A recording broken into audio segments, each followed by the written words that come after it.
gets it. He gets it. Oh my... Gets it. I will be... Everybody was right.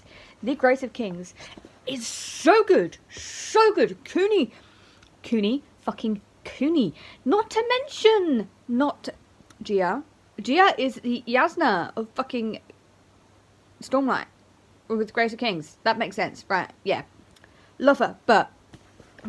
Page 218. Right, I'm flying through this. I don't read much. I struggle to read physically because there's no audiobook of this. Why isn't there no audiobook of this? I'm legit considering just like emailing the author, be like, why isn't there an audiobook of this in the UK? Back to my point. If they do anything to Gia and Cooney, I will riot. I will throw the book across the room. I will tear it to shreds. No, I won't. Very upset. They better fucking not. I have been thinking, I think I know why I'm liking Cooney so much and the character so much. Because this is told by, people say textbook, and I think it's kind of wrong to say textbook. It's more, it's omniscient narrator, but it's very clipped, there's very little description, and because so much happens, it has to be told very short and sharp. It's nothing wrong with the pacing, it's just very bullet pointy in a sense, woven within small character moments, like character arcs, and dialogue. But there's so many characters, it gives me kind of like Malazan vibes, in the sense of there's a lot of characters, and how it's very short and sharp, how it's written. I've only read Gardens of the Moon, by the way, just keep that in mind. But I think I know why I'm liking it so, I'm liking the characters so much, because the characters still have depth, whereas I kind of missed out a little bit in Malazan. Cooney is relatable. He's incredibly smart, but he got kicked out of university, basically. This is very early on in the story. And he becomes this just like gangster guy who doesn't really know what he's doing and just drinks all the time, and it's kind of just like vibing with life, which is most of us. But he's so clever, and then you meet Gia. Fucking Gia! I have not seen any fan art of this woman, but I guarantee you she is the hottest fucking thing, because she, like Yasna, doesn't want a man, is a bit like pfft. But then Cooney comes along and her family doesn't agree with Cooney. Cooney and her and the cleverness and how she just loves herbs. She has her little eccentric little glimpse into her other than just being a person. She is deep and meaningful, but we only see it in like a few lines. Like, you will see something and they'll be doing something and she'll just get off and go look at some herbs, which I love that. I absolutely love that. But I think that's what does it. It's these small little lines in the dialogue that kind of makes you go, oh, well, these characters are really good. I think, I am blazing through this, but also my writer brain is going, how can I achieve this? But it's so much has happened, so much plot, but it's like so much time has gone in like 200 pages. So much time has gone in 200 pages. It's just insane, and I want to know his geniuses. I'm just in love with Cooney and Gia and Mata and the others whose names I have actually forgotten, but I know who I'm talking about. I love them all, even the ones I'm not meant to like the Emperor, dickhead, still felt for him. I want to know that genius. I want to do that. I'm gonna add to my character point, motivation. They all have a motivation, and we get a glimpse of each of their backstories, and I think that just makes us care. It's not like showing the whole backstory, this is how, like, there was one character that he did the whole setup of a chapter. It was a whole chapter which was his backstory, and there was a lot in that backstory. But it was very much like somebody was just telling you the bullet points of the story, and dialogue was woven in between. But because of what happened to him, I was like, oh, don't do that to him. But it made you understand the decision he made, and it was just clever. And everything that he does, it's a genius. He's a genius. He's a fucking genius. 300 pages. 300 pages. Can I finish this in 2 days. Tonight and tomorrow night. Do I have enough time to read? No. Am I going to try and finish this? I need to. I want to get it into my April reads. It's probably not going to happen, but I'm going to try all of that. Kikomi. Ken Liu can write characters. Oh my god. If any other male author did what he did with Kikomi, right, made her the most beautiful woman in the world, we wouldn't stand for this, but no, he treats her with grace. He writes her not sexualized, which that is as low as the bar is, but also he's made her clever. She is smarter than all the men. Love that for her. And she's lying to another character. I'm like, no, I like this character. He's head over heels for you, like almost too besotted, like kind of like a love potion kind of vibe kind of going on. It's not a love potion, but that's kind of the vibe that's going on. And I'm like, oh my god. Then she feels conflicted, but I'm like, but you made a deal. She's like, I made a deal, but then she's like doing it for herself, and I'm like, love her. Every single woman in this book I fucking love. Ken Liu, are you becoming a favourite author of mine? This is taking this. It's good shit. He had truly meant to pay her a compliment when he told her how different she was from those silly young noblewomen. Had truly believed that she would be flattered to be thought extraordinary from her sex. It was men like him who had made her into a simple, had put her into this impossible position. He gets it. Oh my, gets it. You did not.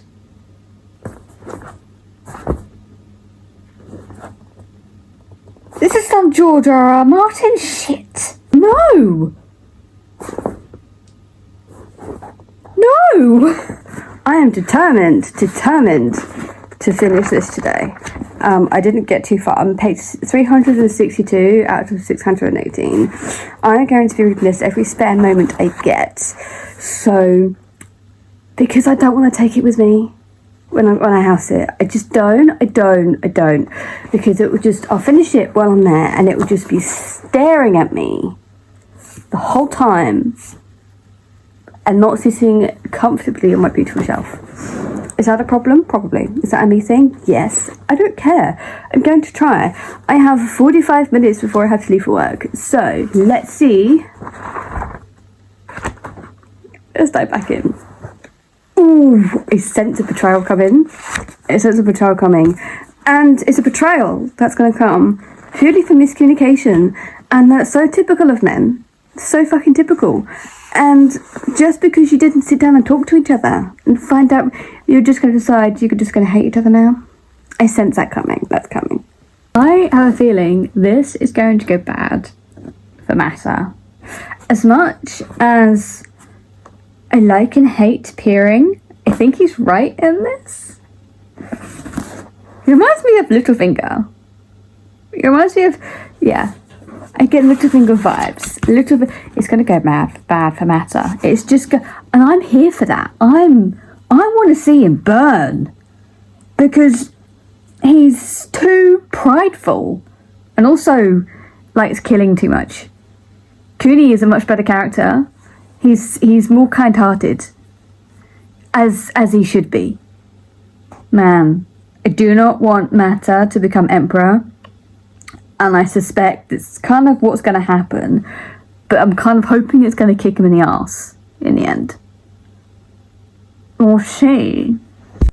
He did not. Mata Zindu. No way. I liked you. You crossed a line. You breaking up families. That crosses a fucking line. No. You can now burn in the pits of hell. I don't care. You do not break up that, no! And to threaten women and children. Excuse you! I really hope that a particular character later on in the book, or even in this book, I've still got 200 pages left to go. Even in this book, decides to take revenge on you, and you're like, but I did nothing wrong, what are you doing betraying me? It's all your fault. Your own actions are going to bring about your demise, and I really want it. I want it so bad. Can you give it to me? Give it to me. I will eat it and eat it up. Tell me. This is going to be the point where women behind the scenes start manipulating the men in charge, and they start doing things right, and the men don't even know. Tell me this is going to happen. Tell me this is what's going to happen, because, oh my god, I want it. Give it. I want it. This is some Game of Thrones shit. I love it. I'm here for it. Oh my god, this is what I have been craving for years. Since I read Game of Thrones. Since this is really like Game of... This is not just honestly like... No, this is really like fucking Game of Thrones. Politics, betrayals, heartbreak. The lot, the secrets, the politics, the women, everybody needs to read. Why did I wait so long to read this? There's nothing can top this. Surely nothing can. Is this going to be my new The Will of the Many? Like The Will of the Many, oh my god, is this going to go above The Will of the Many? It is close. Anybody who knows me knows how much I like The Will of the Many. Oh god, it's so good. I never want to leave. If I could read this all day long and not stop, I won't eat, I won't sleep, I won't work, I will call in sick, I will just read. Gia. Fucking Gia. I love her so much. What she did.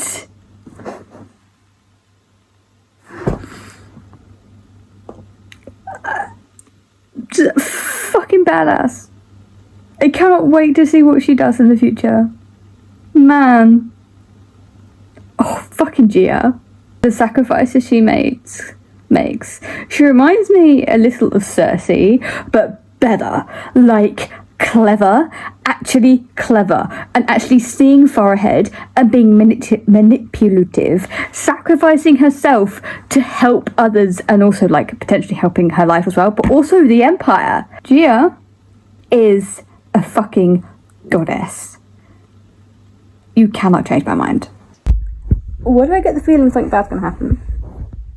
Why do I get the feeling that you, Ken Lu, are going to break up a family? Don't do it. Women fighters.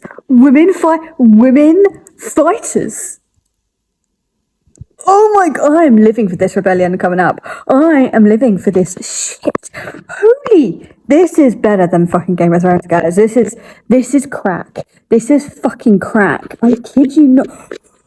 Women fighters. Nothing is more hotter than that. I have a new favourite character. Do you know who that is? Jin Mazzotti. She's badass. She's a fucking woman fighter. She is... Her past. You could write a book about that. You could about all of these characters' past. Frankly, you really could. But I love her. I all bow down in front of her. She is amazing. It is Friday night. It's 6:30. Time to finish this. I kid you not, I want to finish this on fucking Monday. It's Friday. Where has the week gone? But also, fucking amazing. Let's go. I'm gonna do it. I have a little over 100 pages. I'm gonna do it. Especially with my reading buddy. Look, Lolly. No matter what you do, she will find your lap and sit on it. No. I knew something was up, but I am living for women telling men off. Old women telling young men off, young soldiers off like they're little boys. I'm living for that. Honestly, some of the men in this book need a good dose of respect and a dressing down. I think these characters are really interesting. Like, there's one character who is... I love him in the beginning. I respect him. I feel, like, sad for him, pitying him, because of how his life came out. Right? But then you look at his life, and you look at where his pride would lead him because of what he's believed to always be, and the prejudices he holds because of what happened to him and his family, and how it leads him down the path that he's gone down, to the point that you end up hating the guy, even though he believes what he's doing is right, which is, even though it involves doing all the wrong things that you can imagine. It's just, I find him so interesting in that kind of respect, and the fact that he can stand against an army of 20,000 and not quake and be absolutely fine, and yet the thought of harming somebody he knows and cares for, even though it would get him what he wanted, stops him. How's that? Like, kind of interesting, that kind of dynamic. But he is so his pride is going to be his downfall. I call that out. His pride is just going to be his downfall. But if he does anything to a certain 3 characters in this book because of what another character did, I will delve into this book, wrap my tiny little hands around his throat, and tear out his jugular. No, he is not going to do it. I know. Ken Liu, if he does this, no. We're back on matter. We're back on him, right? There was a line. When he killed only cowards and traitors and enemies. He was always forgiving and generous to his real friends, but his actions do not betray that. I find that so fascinating, that he is so blinded by his own actions that he thinks he is right. He thinks he is doing right, that everybody else around him is wrong, that he is the only guy that could do everything right, and that his way of going is the only way of going. It's very rigid, it's very prideful, it's very... what's the word I'm looking for? Arrogant? And I'm like, why can't you see this? Sorry, I disturbed the cat. Why can't he see that he's an absolute dick? He's a see you next Tuesday, he's a wet face, of a dick ass, of a chunt. He just can't see it. He's always, but it's been threaded throughout the narrative. Like, even when, before betrayals and politics and twists and stuff happened, it was woven like 1 or 2 sentences here or there that he disagreed with somebody else's actions, but since they were friends, he kind of let it slide. But now that they're not friends, he's kind of like, well, I'm not going to tolerate that now. And it's kind of like, he doesn't have anybody else who's willing, or who he will listen to, who will tell him that actually what he's doing is actually wrong, and that there is actually better ways of doing it.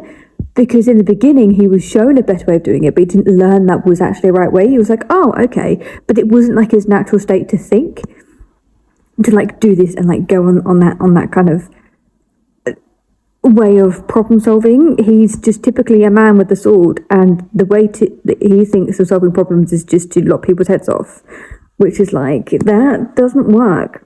That's not how it works. But I really am so interested to see this guy burn, purely from his own mistakes, his own actions, but he will never see it, which is kind of like, but also loving it. He better burn.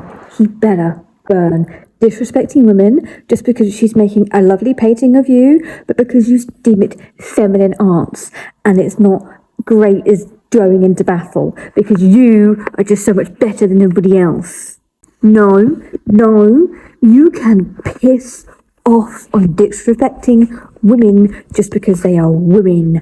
No, give me... I I want Red Wedding. Give me Red Wedding for this fucking guy. You're going to strike a woman for telling the truth, for seeing you who you really fucking... Stop it. Now I'm conflicted. I am conflicted. Something has happened. Another character has made this matter. Let's say, just say it's matter. Realised some of his faults, and he did something that wasn't as usual. He decided to think rather than just lopping heads off, and now I'm like, damn it! Of course he would realise everything he has done is not great, and then obviously I'm assuming something's going to happen, because now I kind of like him. I don't completely like him because I still think he's a woman hater, but I still kind of like him. I shouldn't. I still want to see him burn, but at the same time he's rose up slightly in the esteem. And Lou, you are playing with my fucking emotions here. Can you stop it? I almost don't want to read on. I almost don't. It's getting tense. I don't know which way it's going to go. It's like a toss of a coin. One way or the other. Both could win, both could lose. But I also want one person to win, the other one to lose, but I also don't. It's getting tense. It was in your grasp. In your fucking grasp. And you had to let jealousy get in your fucking way. Yes. It was there, right there for you to take. And now that one choice from one commander ruined it. I can guarantee you it will ruin everything. And you were winning. You were fucking winning. It wasn't Red Wedding. But it was...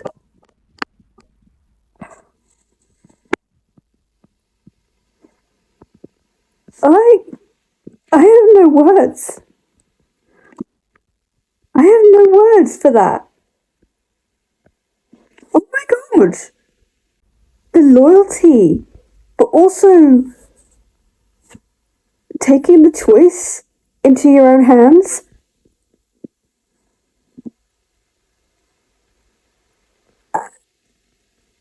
That is not what I expected. 10:15 at night.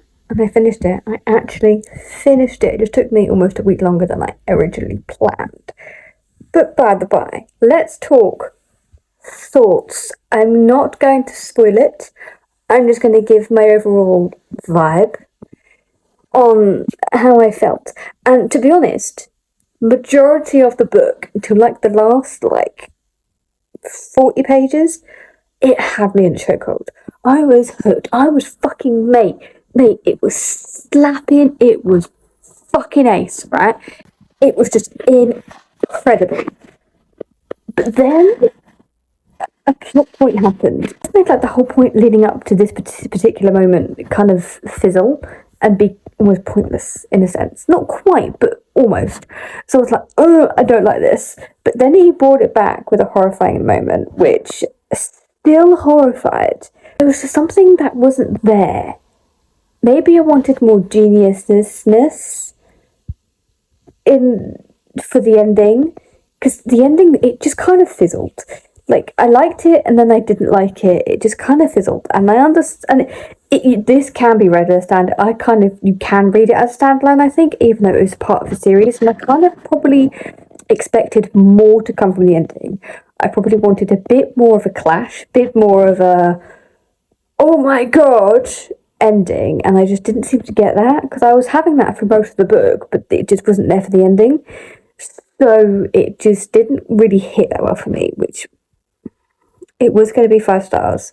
It was, but now I'm going to have to say it's probably a 4.25, because most of it was good. It's just that tiny little bit, the ending really soured in my stomach. I was like, I don't like how this is going. I am excited to see where book 2 is going to go. I'm kind of expecting there's going to be a lot more at stake, which is probably why The Grace of Kings was told how it was told. People might say it's rushed. It really isn't. It's just it's just the writing style that was used, and a lot happened. Like, span of so many years in one book in 600 pages, and yet the pacing was still on point. It worked really well, but so much happened. So much happened. I can't even describe. It's just war. Was masterfully written, masterfully done. It was just the ending flopped for me. Characters in this, loved them. I love the journey they went on, and I don't know, maybe, actually, do you know what? I think I got tired by the ending because it was all political, which is fine, but I think I suffered so much through political people and betrayals that maybe I was fooled to think of the people around a certain character were trustworthy, that when he was in power they were just wanting peace and fine, when actually they probably don't really want that. They followed him for an ambition of their own, not necessarily to do the right thing. So maybe that's on me believing that. Maybe this really is more like Game of Thrones and you can't trust anybody. But I would definitely recommend it. I'm not going to immediately dive into the Throne. I might have a few days of break and probably dive in like next week. But it was good. It was fucking amazing. It slapped balls, man. I really do recommend it. I'm so glad I read it. And I'm gutted I didn't read it earlier. That's me done. I'm signing off. I'm going to go to bed because I am not a late stay upper. I'm an early go to bed. So I hope you have a good time. Happy reading, and I will see you in the next one.